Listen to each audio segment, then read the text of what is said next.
Yeah. And the whole world was looking for her, and she playing games for her boyfriend. Like, While there's real people out here missing, children abducted, and all kinds of stuff going on. and they don't even get that much attention. So she was lucky to even get that much attention to her situation. And yeah, that's It's, what I'm saying. They got to do better than that. She's not thinking of how it's affecting the people that's really out there missing, and yeah, how that could have been a platform for other people to get more exposure to the people missing. right. Me being an ex-offender, I wish prison on nobody, but people like that send her ass to jail until she figure out or what she want to tell the people the truth. There you go. Because like we said, that's right. There's so many people who is really missing, who is really going through it or whatever else, and they have no help. They don't, like you said, they don't get that type of publicity. So Right. now you got it and you misused it, you lied, and you took advantage of the people. Yeah. Then I asked her jail until she figured out. Right. Of what the truth really is. And then get her some help after that. Get her some help after that. But so they ass still somewhere. With that being said, the discussion that we're talking about today in regards to me, I just want y'all to know, like, for me, this ain't about no money. It ain't about how can I put it? No attention. Like, I really want to help somebody that to not go through what I went through. Right. You know, I want to help. I want it to be something when I pass on to the next level. Somebody look at this video, this recording, and say, "Wow, like I was her, whether male, female, whoever, like, and I, or maybe I am her. I need to start working on healing. You know, I'm not gonna jump ahead of the game, but I just wanted to throw that out there because I heard about people making money off stuff. Like, I don't want none. It ain't about that for me. This is about it's about me healing and about helping someone else to heal and making awareness to something that a lot of people don't want to talk about. And before, not comfortable. Okay, now may I ask, and what are you speaking about? Because I think I missed that part because I was in the car.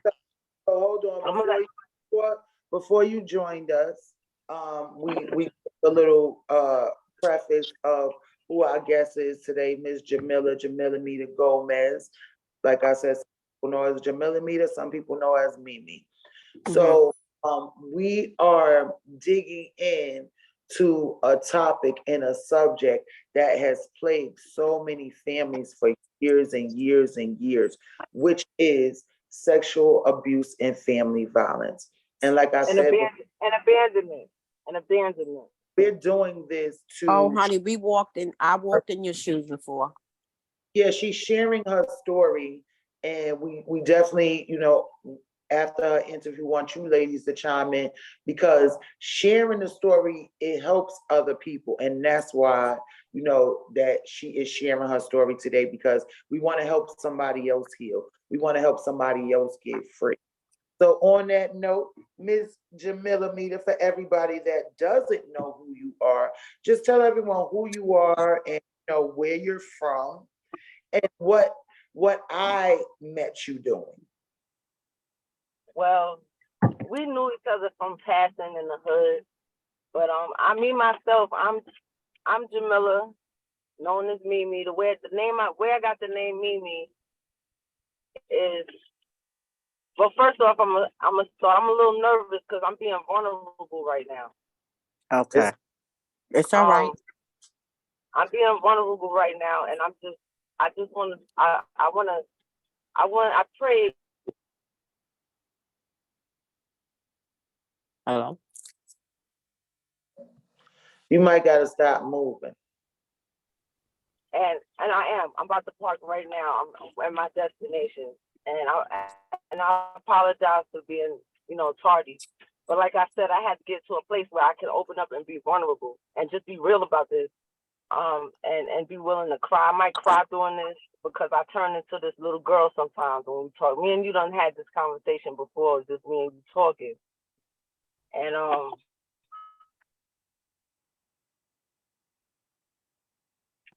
I'm at a place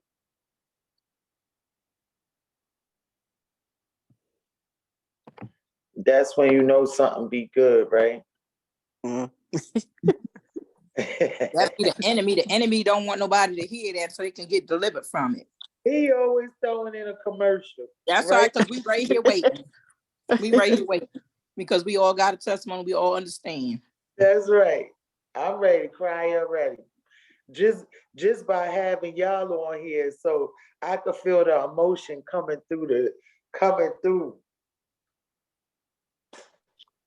It's so deep. Life is so deep. And we gotta dig deep. I be calling it peeling back the onion. God done peeled my onion so much. All the layers of life. And that I done- call it the removal of the mask.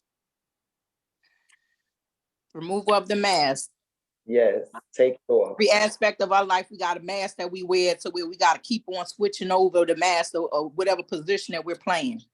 Yeah, There you go. yeah. When we can finally take those masks off and be who we are. Man,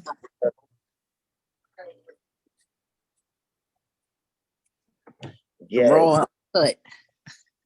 the raw and uncut. That's how you gotta give it to the world, because the world giving it raw and uncut. Ain't nobody put no sugar on nothing. That coffee keep coming to me black. When Now, it reminds me of to where when we was just together. I remember when we grew up together, I was the nice one. I was the nice one. And because of life is so raw and uncut, I had to get with it or be chewed up. right. Now I'm still nice, but I ain't that nice. Because the night we was here, we would have been tough. You hear me? Nice no more neither. But it makes you think to where, like, when you look at people, and that goes back to my removal of the mask. When you look at people, you have seconds, instance to be able to decide what mask am I going to wear.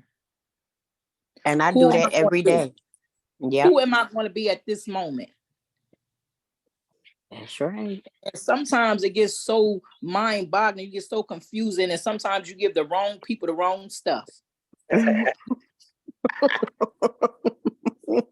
just Y'all wrong. don't care. You give the wrong people the wrong stuff. That's true. And that's because we don't give ourselves enough time to really identify who we really are, who we really need to be, instead of worrying about everybody else, trying to be something for somebody else. Mm-hmm. Mm-hmm. And it hits all the way down to the bottom pit where that trauma first started. That we trying to hide. That's where the mask come from. Exactly what we trying to hide. That defense mechanism. So we got to find a way. So the only way is to be somebody now. You know, they say I've never experienced molestation, rape, or anything like that, praise God. But I can't even say I can imagine, because everybody deal with things differently. And everybody's trauma is completely different. But just to think to where when you watch movies and you see how people have to tune it out when things are happening to them. So now they becoming something that they're not, because they're being harmed. And Yeah. it's not a thing of a fight or flight thing or whatever. It's to where you being knocked out of yourself. Yeah.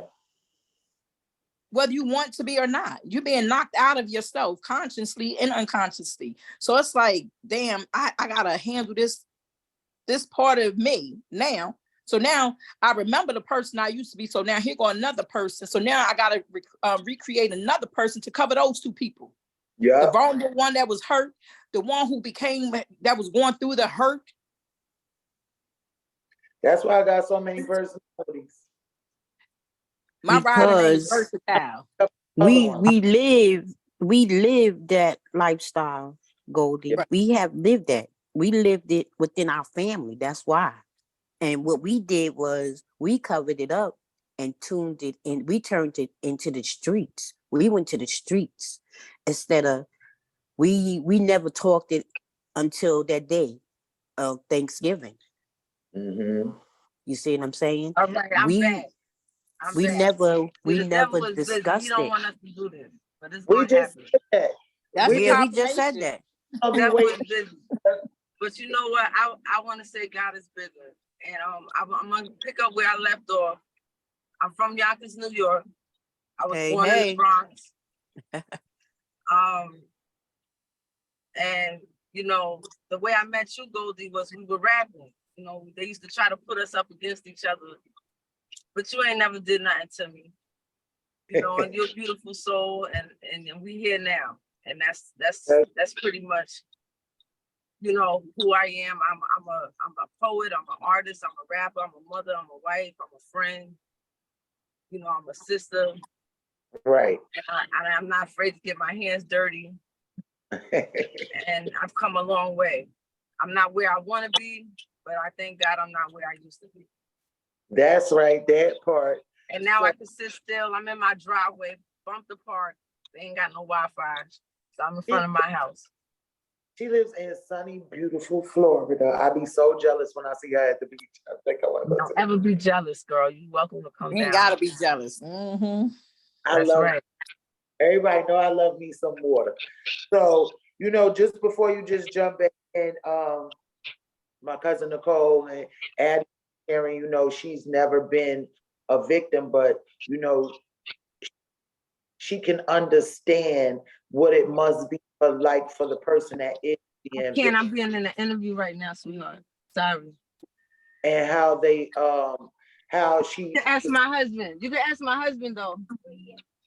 Knock on the door. she was talking about the mask that we cover ourselves with. Yeah, put I on- was talking about. Yeah, like what happened to me was I'm gonna let you lead because I don't want to just go off on a rumble. Thank you. So and my cousin Nick jumped in and was sharing that in our family we were victims of sexual abuse, and you know, we covered it up and we just continued our lives as usual. And throughout my conversations with you, you had a different way of expressing how it affected you. So I want you to just get into when it started and what made you realize that, okay, this person doing something to me. Well, for me, it wasn't it happened one time. But that one time I was see, my mom, I'm what you call an immigrant baby. My mom came from another country all by herself. And she left her kids that she had in another country with other people to come here to live the American dream. And to get all her brothers and sisters here, their kids, her mother. But she left her kids behind. And I was here alone. By the time I was 9 months old, she left my dad that married her, so she, you know, got her papers and everything. Mm-hmm. And then she moved on and left me with the babysitter. The babysitter used to watch me. We lived in slow bomb housing. Uh-huh. And my mother lived in building 4. We lived in building 7. And it was weird because I had a room at my mother's apartment. I had a nice room. Her apartment was lace, but I didn't live there. I lived across the street with the babysitter. At first, I would stay there during the weekdays as a baby. And then by the time I was 9 months old, that was my residence. I shared a bed with this woman. She was like, she was the best thing that ever happened to me. Her name was Lula Mae Williamson. She was a missionary in the Mount Carmel Baptist Church. And she raised me to be like believe in Jesus Christ. She raised me. She brought me up. She treated me like her own. Now her family, they tried to love me. Now looking back on it, I used to feel like the outsider because when people said, "Who's that cute little dark skinned girl?" Like, "Oh, that's she the adopted one," and they didn't realize like that would affect me. Right. It would make me feel like uncomfortable. I didn't feel like I belonged. And Right. the love that I got from this woman at the time, I couldn't show. I loved her and I appreciated it, but I was a kid and I acted out a lot because I wanted that from my mother. I wanted Right. that from my birth mother, and I couldn't get that. She just wasn't that type of mother. She wasn't on drugs. She wasn't out there prostituting. She just had a mission to get her family here and worked, and she didn't really think about her own children. And as a result, we got neglected. And she did a lot of ripping and running, making that happen. My father, I remember days when he would bang on the door to try to come see me, but he ended up becoming on crack and abusing drugs. And it wasn't good for me to be with him either. So the best place for me to be at the time was with this woman who raised me, Lula Mae Williamson, who I labeled with my godmother because she was God sent. Right. Now, one day in the kitchen, I was probably about 5 years old. I was about to enter into elementary school. And I remember it like it was yesterday.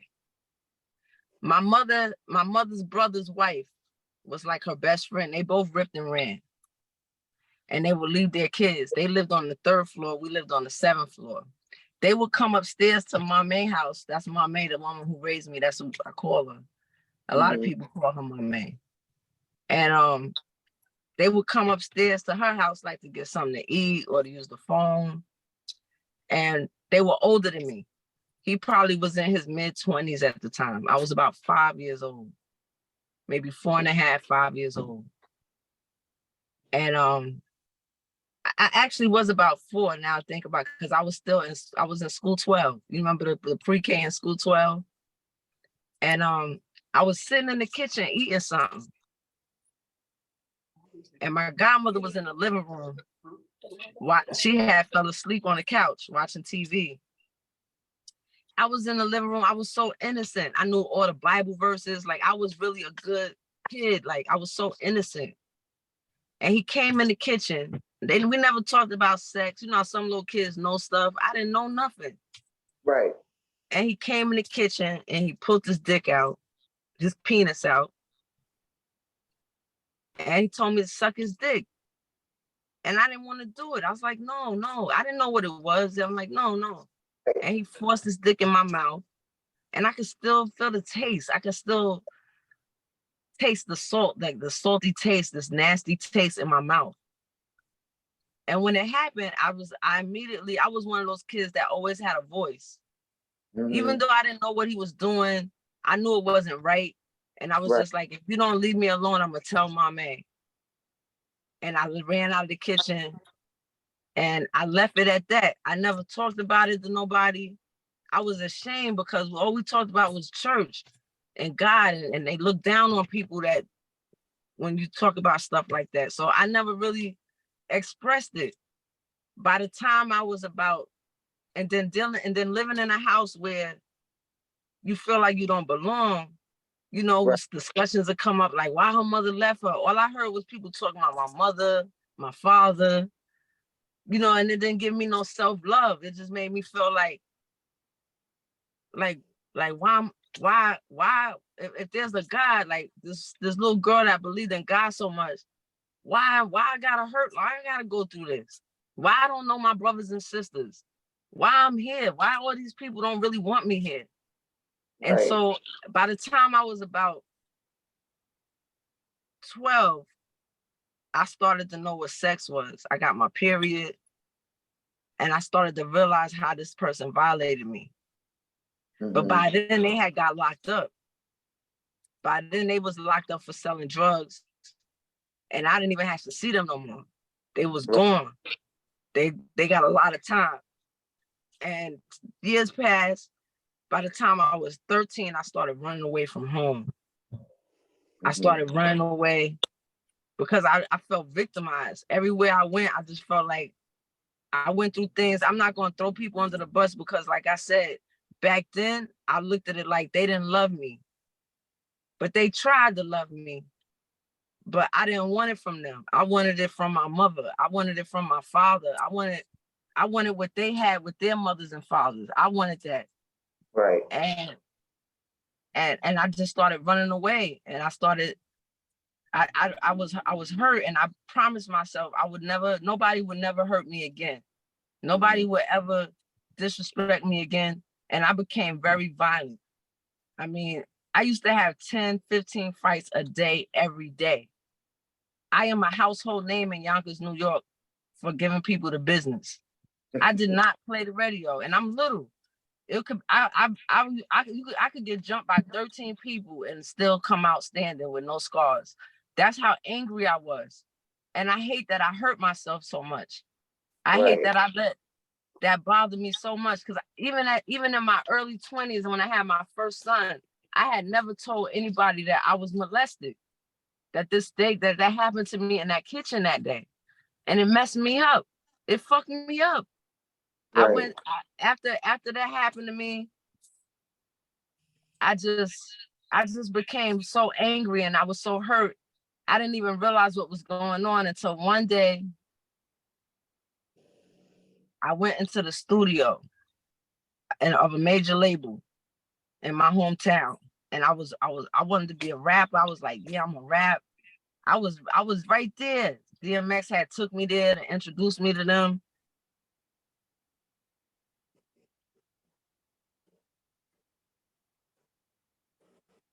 You're frozen.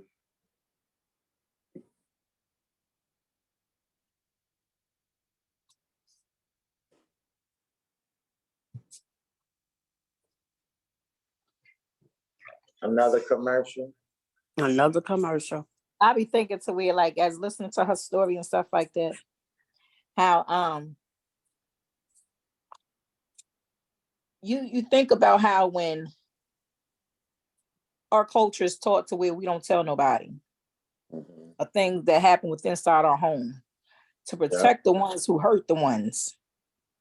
And even as a child, she didn't want to speak on what happened to her or whatever else because of whether it was church going on and stuff like that. But just, I can imagine listening to the things that's going on. Like she said, people talk about her mom and stuff like that. Say, you know my story. So, you know, my kids experienced that.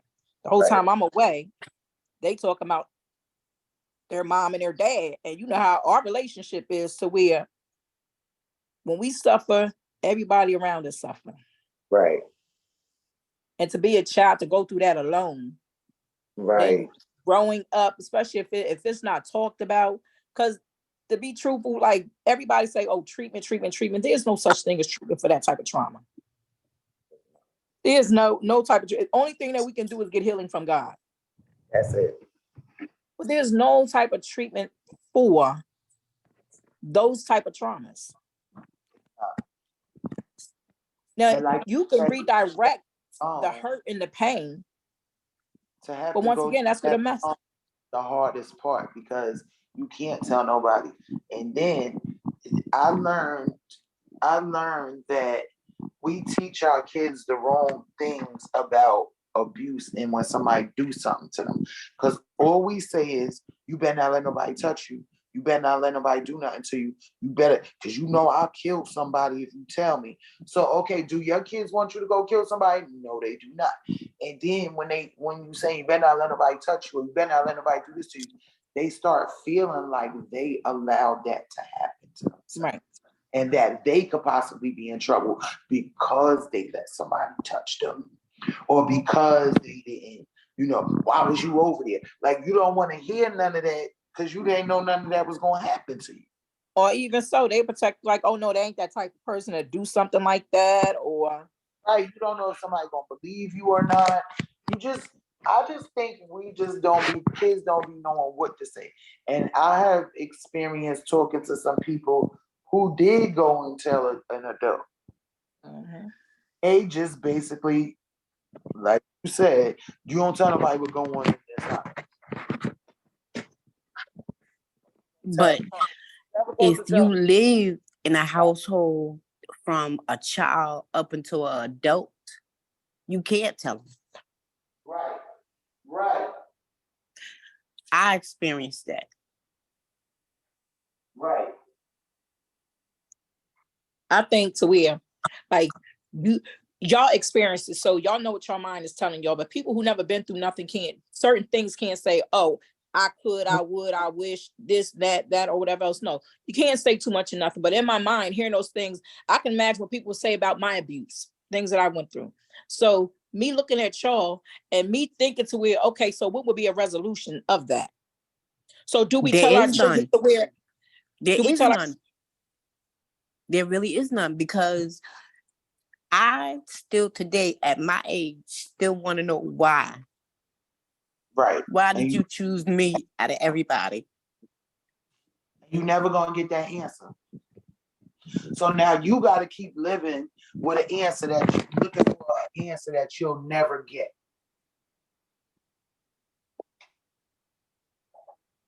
The answer is to where the person, some got to be wrong with them to be able to hurt a child. The answer is to where, guess what? They can never do it to you again because you're not a victim no more. Because you know what happened to you. You may not understand why they done it, but you got to understand to where what you been through, just like we on here right now. Somebody knows this and how you're getting through it right now. Right. But all in all, it wasn't your fault. I know that now. You didn't choose to be hurt or whatever else and whatever. And people always be like, oh, if there's a God. And that's one thing to where like I'm gonna say we all, everybody, like if there was a God, why God let that happen to me? But then you think about who he is, and then you got to say, why not me? Right. Because something greater got to come out of this. Something. And whatever the Yeah, devil I had to God take will care turn of around him. for your good. I had to turn around and take care of him. You see? Yeah, I had to turn around, And that's the take love of care of God. him. I had to turn around and bury him. Yep. And that's Through only all God. that hurt and pain. That's what I did. Right. So now the way that you was able to be able to, because it had to be some type of forgiveness in him. For you to be able to take care of him after he did that to you, as well as send him home to wherever he goes, because we don't know whether he asked God to forgive him, although he didn't come to you. Right. Now we got to look at it to where that spirit of love got to be in you. There was a spirit of forgiveness in you. So the same forgiveness that you have for him to be able to do those things for him, you have to have for yourself. And we always leave ourselves out. We always leave ourselves out of things to where when it's something good, we'll get a taste of it because we experienced it by giving it to somebody else. But what about your healing? What about you being good? What about you taking care of you the way that you took care of him and even better? Right. And These that's the part. have to. You still got to deal with a person. It's one thing if somebody do something to you and you don't never got to see them again, like as if it was a stranger. Like how we always tell our kids, oh, watch out for strangers. Watch out for strangers. A stranger ain't never did nothing to me. It was always somebody that I loved and I trusted and was supposed to be able to trust. That was the only people that ever violated me. Like it, and then I gotta be at family reunions with you and family cookouts and funerals and baby showers. That's tough what y'all had to do because I didn't endure that because as soon as he did that to me, God intervened and he got locked up for something else. So I hadn't seen him for decades, right? I mean, why do people keep calling me? My thing is to now today, and this is a question. This is a question. People who, if there's people that's still out there that's like you have to go to family reunions, you have to do this and do that or whatever else. Why not? I mean, only you can say why you don't feel comfortable in sharing to expose that because, like I said, we're always taught, oh, don't say anything. Don't say anything. Don't say anything. Let me ask you a question. God forbid something happens to one of your children out in the streets. Mm-hmm. Now, we always say snitches get stitches and all that other type of stuff, all that slang to go with whatever else. Something happens to one of your kids in the street and we know that people was out there, people witnesses. Will we want somebody to come tell us what happened? Yeah. Yeah, and I experienced that with my brother. When my brother got killed on Warburton, it was at least 50 people outside that night. And so we want somebody to tell us. Saw what happened. And a lot of people that really was my friends, they wasn't snitches. They didn't go tell the cops. but they did tell me. And that's why I know what you're talking about. You would appreciate somebody to give you the warning. And it's not that I didn't say nothing. I didn't say nothing until it got triggered in me. So now I just live my life with all these people that molested me, right? And life went on. I watched them all shrivel up and die too, right? So yeah, I watched them all shrivel up and die. God did them real good, right? Yeah, So that's right. so yeah, they died horribly. They didn't die no. They ain't die in peace. They Oh, died no, in real. They suffered. God made them suffer. I see. God intervenes. God God intervenes when people do you dirty and you really was innocent and you really didn't deserve it. And So I mean, like, hold on. When I got triggered to say something is when I had my first apartment. I was 18 years old. I lived on School Street. Y'all remember my apartment. And I used to let one of my other uncles, he could stay with me anytime. I love my Uncle Johnny, right? He could stay with me anytime. So I came home and my other uncle that molested me was on my couch. And it triggered in me and it snapped. That's what happened to me. I went to that studio one night. I told somebody, and then from then on, I told everybody. Everybody I come across, I tell them about this. And that's good because you healing. Because that's what happened. Like I was telling y'all about how I went in this. He introduced me to because I met X through DJ Superior. I knew X through Joseph, but he taught me how to rhyme with DJ Superior. They helped. You know, when I was a little kid, they used to see me fighting all the time. And one day they just took me in like, yo, come with us. And, you know, this GOG, you're going to be down with us. And, you know, I'm grateful for that opportunity. And later on in life, you know, he got signed with Def Jams and Ruff Ryders. And he took me there like, yo, keep coming here. Like, keep coming here, keep writing. And one day you're going to have your time. It's going to be your time too.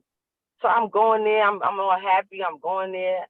I still love Ruff Ryders. They ain't do nothing to me.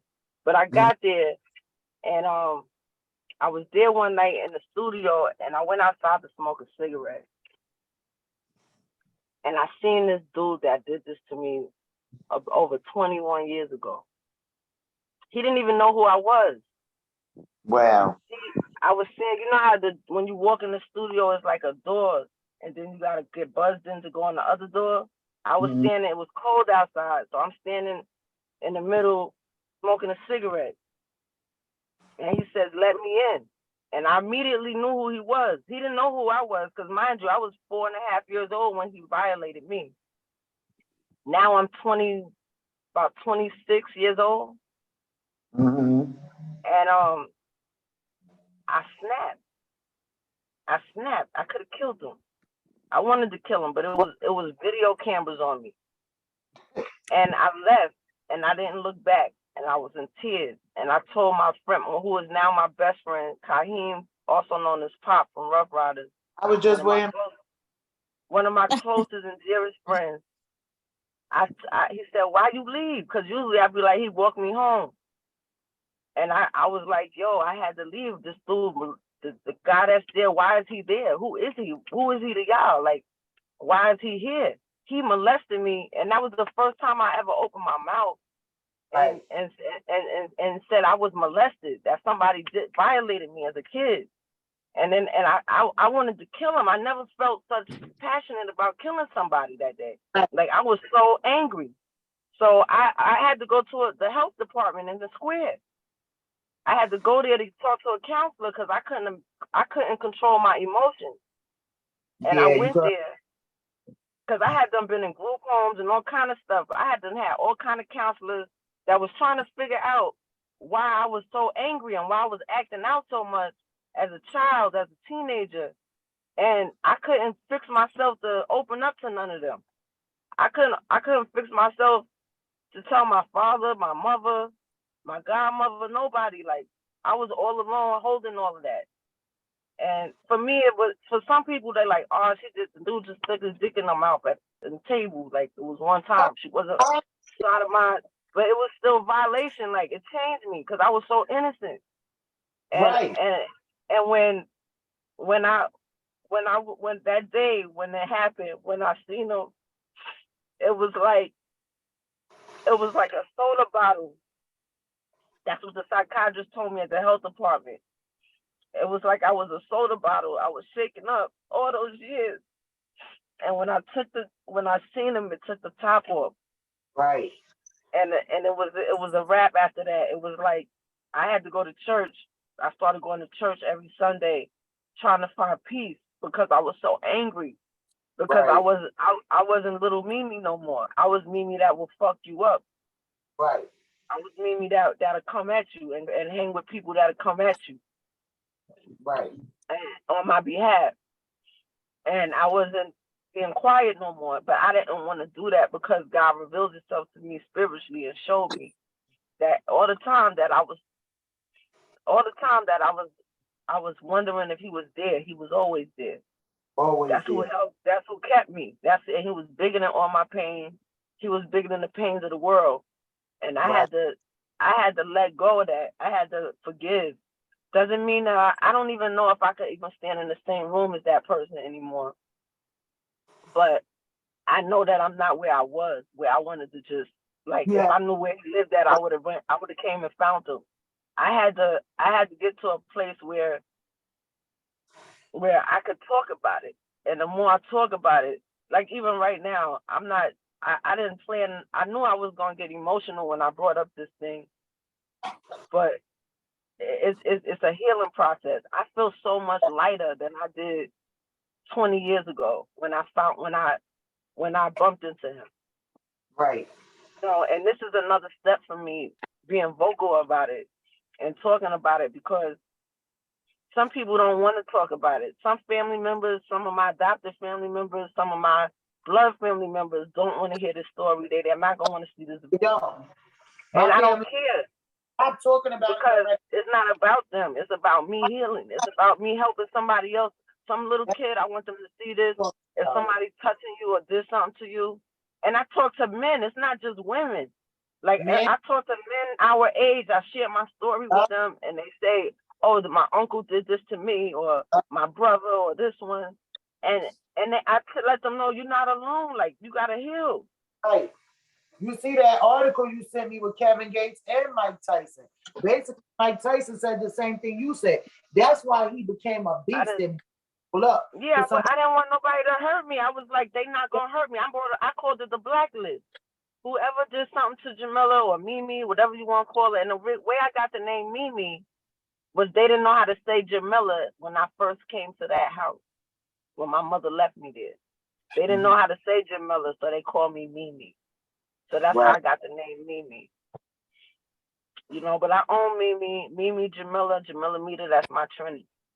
And this right here is my testimony that I overcame. I'm overcoming it. I still have days where I go into this depression mode, but it's more so from the abandonment than it is from the molestation because I'm grown now and I realize like there's sick people out there.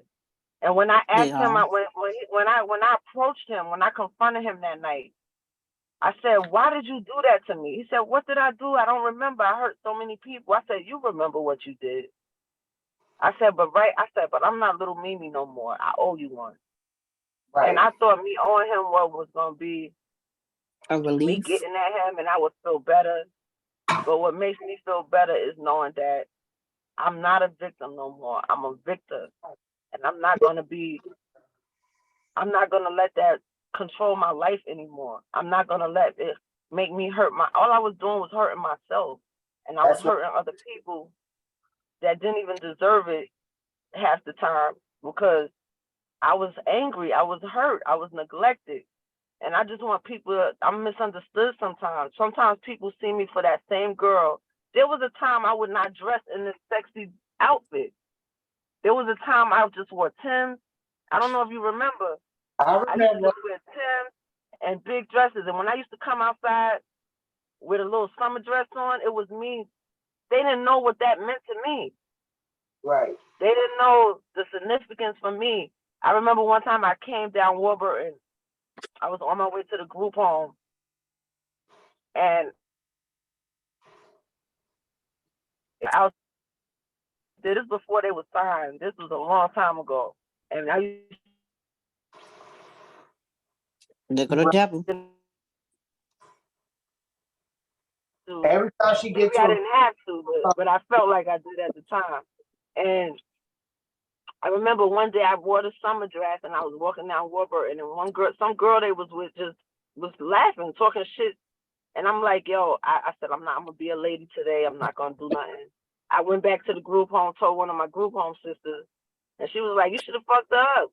I was like, come on, let's go fuck her up. I went back down the street and beat the shit out of that girl. That girl she probably didn't even deserve that shit. Right. I mean, we beat that girl up so bad, threw her over the fence. When the police came, they couldn't even find her. We was out.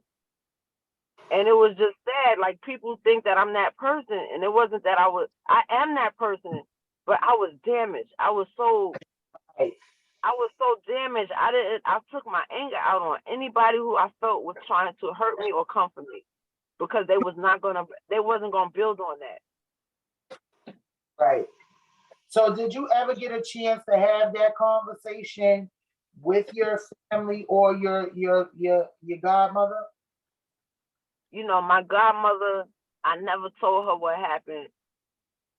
I did tell my family members later on, like I told some of them. But, you know, people don't care. I don't think they really cared. I don't know if they cared or if they didn't care, because the damage was already done. It's just like when somebody's on crack and they rob you and they rob everybody in their family, they drain everybody, and then later they get clean and they think everything's gonna go back to normal. I was so damaged. I didn't give a fuck. I was on some more.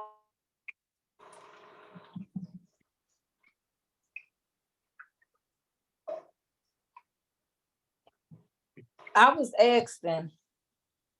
I was asking. I couldn't receive. Jamila, you keep breaking up. I was asking about what we want somebody to tell us, because when we're victimized, we shut down. It's embarrassing, it's humiliating. So we don't want people to know these things about us because they might look at us a certain way. Right. But when I say, do we want somebody to tell us? And I'm saying that because of the protection. If they did it to us, they was bold enough to do it to us. They were bold enough to do it to y'all. And we don't tell how many other people will be affected by this. Yeah, they get to do it to somebody else. I can only imagine how many girls, because this dude was a fly dude. He wasn't no ugly dude that couldn't get no girl. He was a fly dude. And it was like, he could get any woman he wanted probably. So and imagine there's women with kids that he dealt with. Right, like he probably did it to them too. It's probably a whole host of women, girls or boys. I don't know, maybe boys too, who knows? Because you got to be sick to do something to a little 4.5-year-old girl. But they don't care. Like the family members, they don't care because it's not them. They don't care. They go on with, people go on with their lives. They don't care. They don't feel your pain. But that's why it's important for me to cope with my own pain. I've learned how to cope with things. And I'm really proud of anybody that can overcome molestation and neglect and abandonment. But you can't, you never become over that, because my father today, he depends on me, but he put me in the street for 2 years. I ate out of garbage cans. I had to sleep with niggas to stay in a hotel to stay warm. You know what I'm saying? I had to take showers where I could, just so I was fucking niggas. So my cousin, Shantae, and my sister, Sherry, could eat, could have clothes. I made sure they went to school, and I didn't graduate, but they got their GED. They graduated. They got college degrees. I have nothing. My family don't care because they keep an image. It's an image with our family. Yeah, our family have an image. They sweep stuff under the. Sometimes that's where we come in at. You see how we utilize this mouthful right there. It's an image with our family. My mother just, you know what the church my mother goes to sent me a message and said, we're giving your mother Mother's Day of the Year award. For what? And we want to know a For little what? bit Why? about your mother. I can't record you. I didn't get into all of this. I just said all I could do is send you a nice picture of my mother. I can't record you because, you know, and for her, maybe in her mind, that strokes her ego. I don't know. But I know right now, I called my mother and I asked her, yo, mom, I need you right now. All she could talk about is her husband. I don't want to, I need you. I don't want to hear about that. Exactly. Like, Now my mom's not. My mom's is not here. But now I'm realizing I don't need nobody. All I Right. need is to be real with myself. I don't That's need it. nobody. All I need is to keep it real with myself and to know that God got me. God done had me all this time. So I That's don't need it. you now. I don't need you now. I thought I did a week ago, but as the clock's passing and I'm seeing how everything's falling into place, like I don't need them. All I need is God and people who actually do love me and support me and that care about me, that care about what happened to me. And you know, when I told Pops what happened to me, nobody cared. He cared, but nobody cared until he did something wrong to them. Right. And that's when he got out of the cut. Out of the And loop. that's exactly what I go through with my father today. He don't care unless he need me for something. He'll call me. I can call him and be like, Dad, you know, this is what I need to talk about. He'll go everything around the subject instead of saying, well, baby, what you call me for? Let's talk. He don't do none of that. He don't want to hear my problem. Say that my mother He don't hear me. my problem. I'm not gonna say my mother don't love me because my mother loved me. I got more of my mother than any of my, because she left them in a whole nother country. Mm-hmm. She left me across the street. So I got her more than anybody, but I didn't get her the way I needed her. And I never will. And I never will. And that's okay. I have to come to terms with that. I'm not gonna force it no more. That's where I'm at. I'm not gonna force it no more.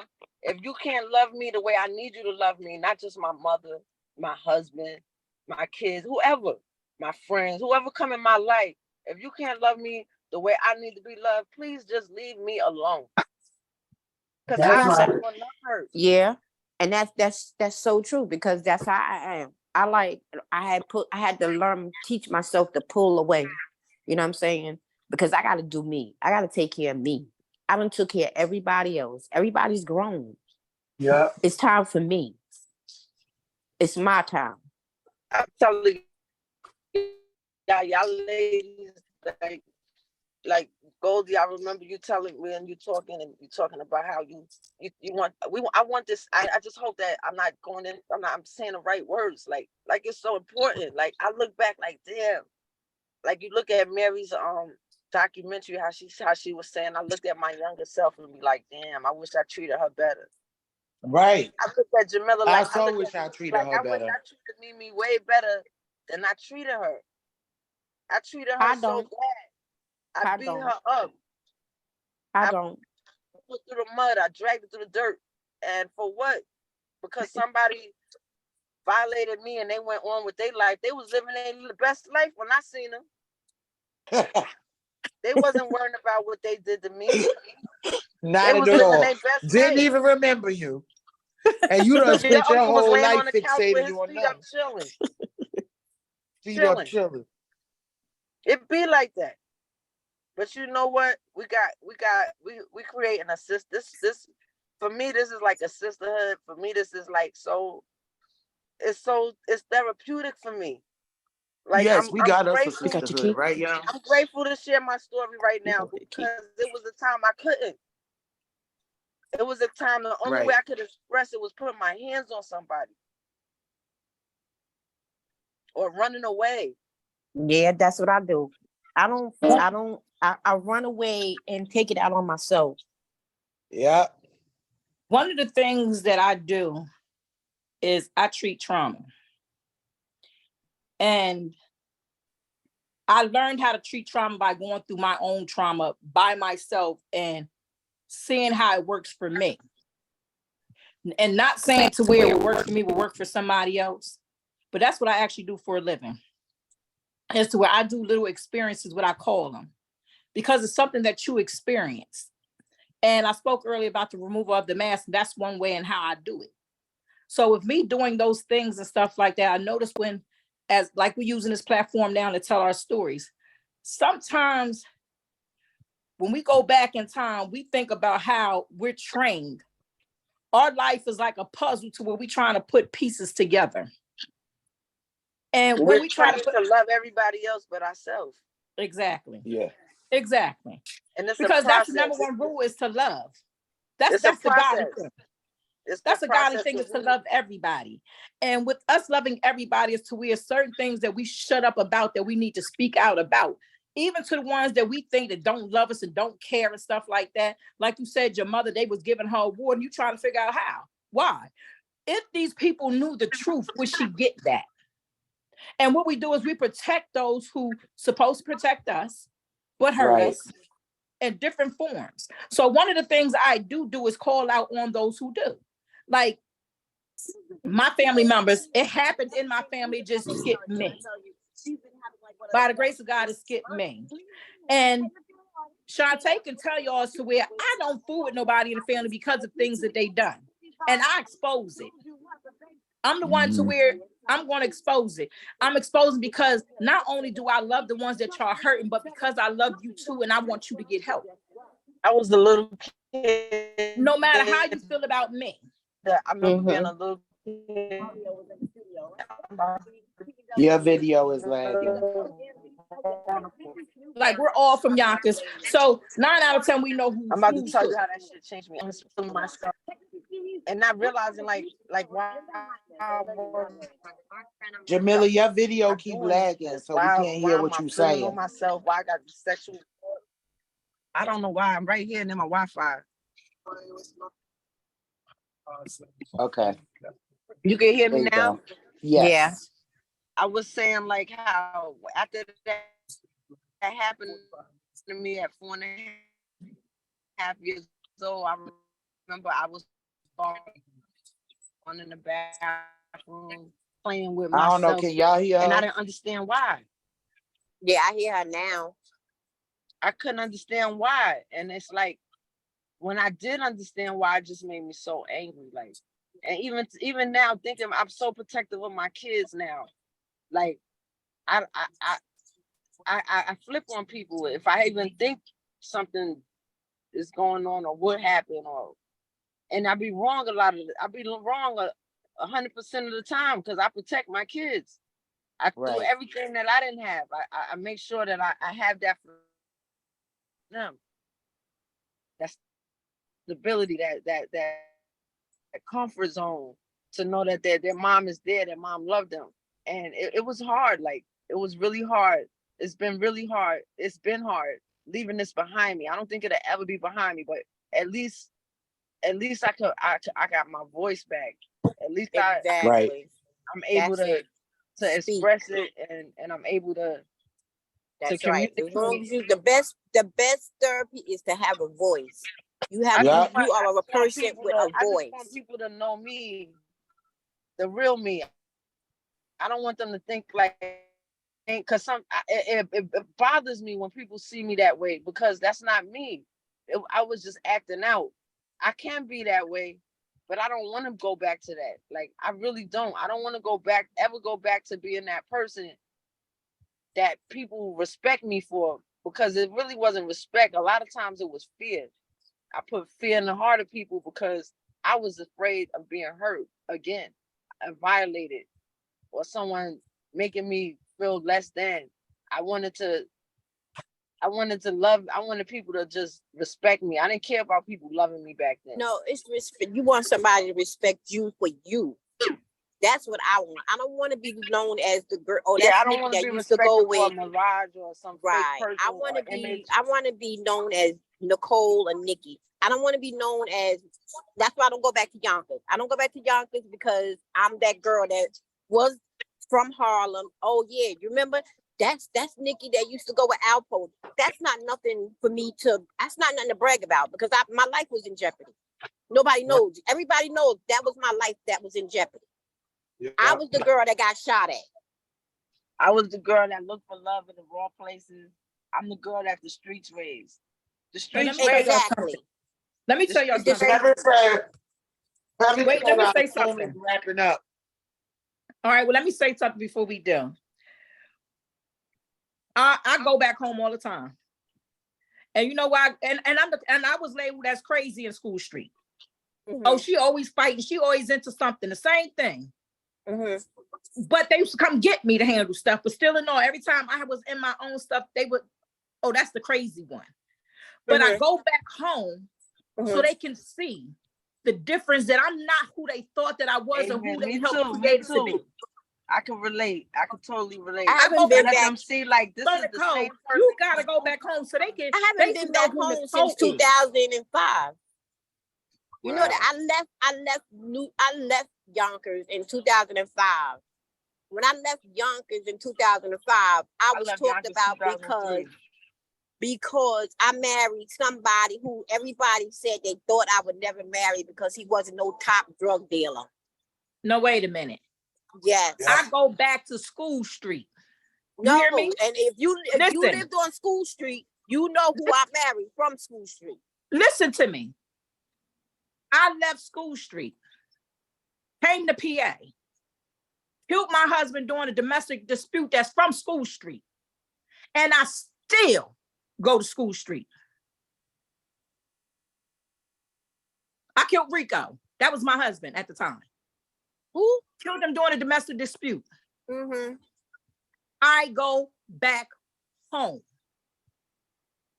I go back home. Because this is who I am today. This is who I am. I'm not, you know what? The reason that I'm not going to say the name of the person is because they know who they are.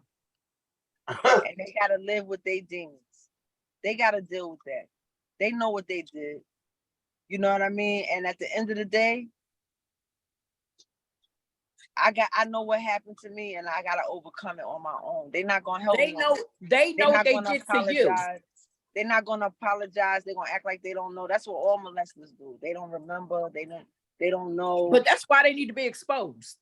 That's why they need to be exposed so they don't hurt somebody else. Because you never know. He could have hurt somebody after 30 or 40 years. There was a guy named Reno. Somebody named Reno. They ended up. They went around. They went to the military. They got kicked out of there. They went through all kind of stuff. I stopped following them because that's not going to help me. I stopped following them in their life because they don't care. We have to stop protecting the abusers. Because I'm not protecting them. When we don't mention them, when we don't say their name and we don't make people notified, they don't keep doing it. They're going to continue on doing it. So the same little girl that we see is so pretty and all this other type of stuff is going to happen to her, and 40 years later she's going to be doing the same thing that we doing right now on somebody's platform talking about that happened. I want parents to know if you see a kid that was a great kid that just started acting crazy and acting out, something happened. Exactly. Find out what it was and make them comfortable and coming to you and talking to you, and don't sweep stuff under the carpet because lies and secrets, they let the devil have control over your life. In my field, when you're able to let go. In my field, that's what I do. And they hold, people don't realize it goes on for years. People have not showed their emotions or shared their story with anybody in their family for years. I have one old lady right now that's going, she will not return home because her husband verbally abused her. So now she's want to commit suicide and have a nervous breakdown because he's been verbally abusing her over 30-something years. And it took one person to figure that out. This lady has been married to this man, but she don't want to go home. She don't want to leave the hospital. For what reason? There's a reason at home. She just needs somebody to care, and that's all I need. I don't need nobody to feel sorry for me. I just need to know that you care. It's not about. That's what that kid. I need to know my mother. I need to know that my mother cared. I can't get that, but I gotta care. No, but you don't have, you gotta care for yourself. Yeah, that's what I'm what saying. I had to learn. care, I had to learn to love me. Nobody else really cared. When you told them, they wasn't like, oh, I'm gonna get at this. Nah, they didn't care. They just, oh, word. That's what Kevin happened. said the Zoom gonna cut off. This and that. That was it. Thank you. I appreciate y'all for sharing your stories. Okay. I appreciate you for And we sharing definitely yours. gonna have more conversations. I'm Blessings gonna to each and every one of y'all. together. All right. And I'm sorry that my phone was messed up. That's okay. It's like 110 degrees right now. So keep over here. Okay, love you, ladies. I'll talk to you soon. Thank All right. you, thank you for your comments, your input, and thank you for letting us in. Thanks, everybody.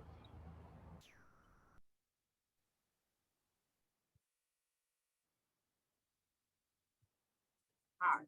I done got hot now.